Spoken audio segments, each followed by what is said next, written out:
Something bold is brewing on the continent, and it's got Washington sweating.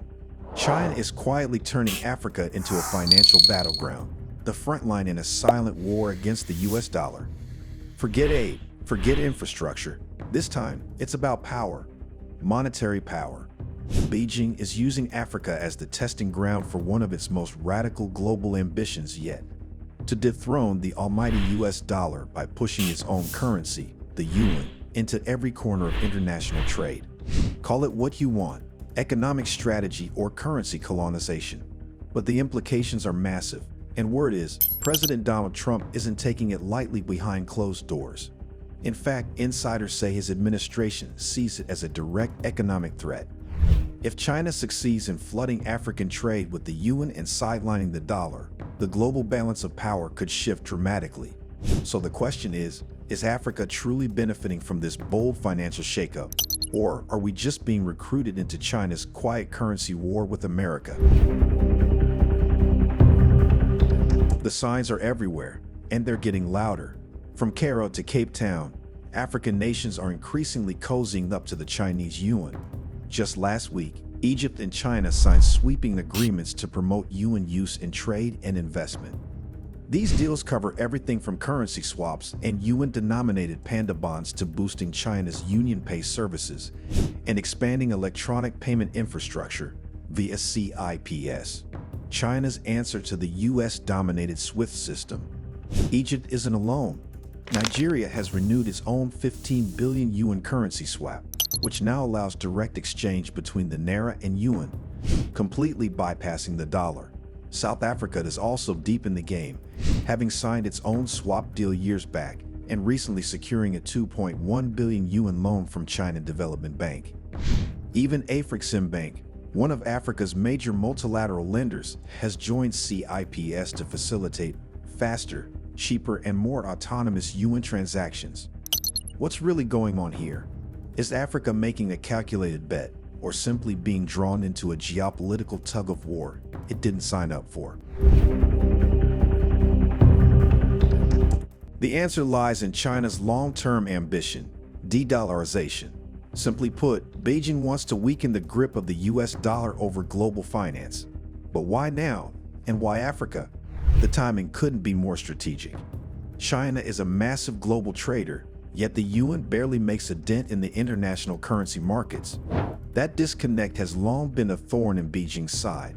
But now, with the dollar being weaponized, think sanctions on Russia, frozen forex reserves, and America's ever-expanding legal reach through SWIFT, China is determined to build its own lane. Africa presents the perfect low-risk laboratory for this strategy. Trade volumes are relatively small, but China's presence on the continent is massive and growing.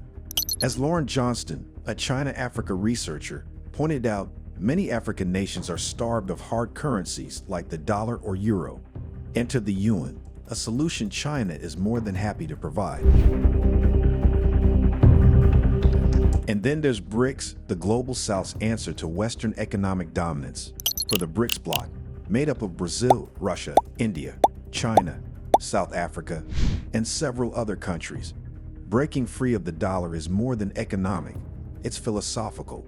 It's about sovereignty, autonomy, and resistance to Western financial dictates. Egypt and South Africa, both key African members of BRICS, are being quietly nudged to lead the charge. The logic is simple. If BRICS can gradually sideline the dollar and prove it can settle trade in local currencies like the yuan, then the entire global financial structure begins to tilt. And that tilting could start in Africa. But can China actually pull this off? The skeptics aren't shy.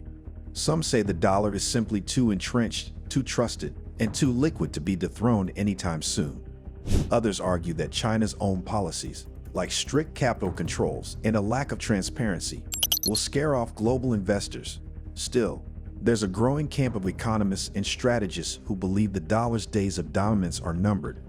They point to rising US debt, global frustration with sanctions, and the rapid rise of digital finance as reasons why alternative currencies, especially from an economy as large as China's, could eventually challenge the dollar's supremacy.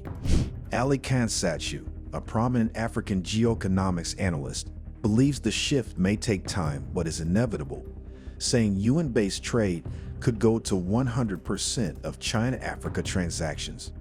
If that happens, the US dollar will become a foreigner in a region it once ruled. So what would a yuan-dominated world actually look like? For starters, cross-border trade in Africa could become faster and less expensive. African countries wouldn't need to scramble for scarce US dollars to settle import-export bills with China. Loans, investments, and even infrastructure projects could be financed and paid in yuan, offering a new level of independence from Western financial systems. But there's a flip side. Greater dependence on China's currency could also mean greater exposure to its economic swings, its political calculations, and its strategic goals. Are African leaders preparing for that? Or are we walking blindly into Beijing's monetary orbit? From China's perspective, the benefits are obvious. It gets to strengthen its currency, reduce vulnerability to US financial sanctions, and increases political leverage globally. From the point of view of many African nations, the yuan offers an alternative to the dollar's gatekeeping and the IMF's harsh loan conditions. It also strengthens their negotiating position. Finally, a world where they can play multiple financial powerhouses against each other.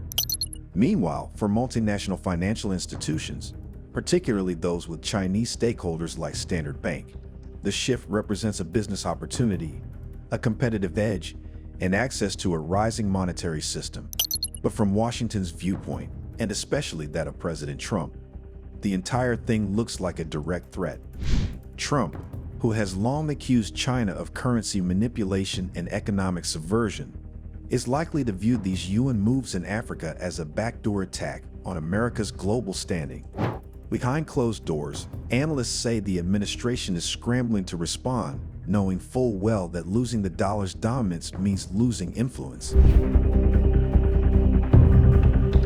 And so, here we are. Africa is no longer just a consumer of global decisions. It's becoming the proving ground for a seismic currency experiment. The continent is quietly reshaping the very structure of international finance. But what's the end game? Will Africa emerge with greater financial sovereignty, or will we just swap one dependency for another? This time trading Washington for Beijing. Will African central banks and governments have the foresight to negotiate from a position of strength? Or will they get caught in the crosshairs of a new Cold War fought not with bombs, but with banknotes? One thing's for sure, this is no small shift. It's a move that could redefine trade, reshape power, and redraw the lines of global economic leadership. Whether or not China's yuan becomes the new world currency, Africa is already at the heart of that story. The only question now is, do we realize the power of our position? And are we playing the game or just being played? Your perspective matters. Do you think the Chinese yuan will one day overthrow the US dollar? Share your thoughts and insights in the comments section below. If you like this video, be sure to subscribe to the New Africa channel and turn on the notification bell so you don't miss any of our informative future videos. Stay informed, stay engaged, and thank you for watching.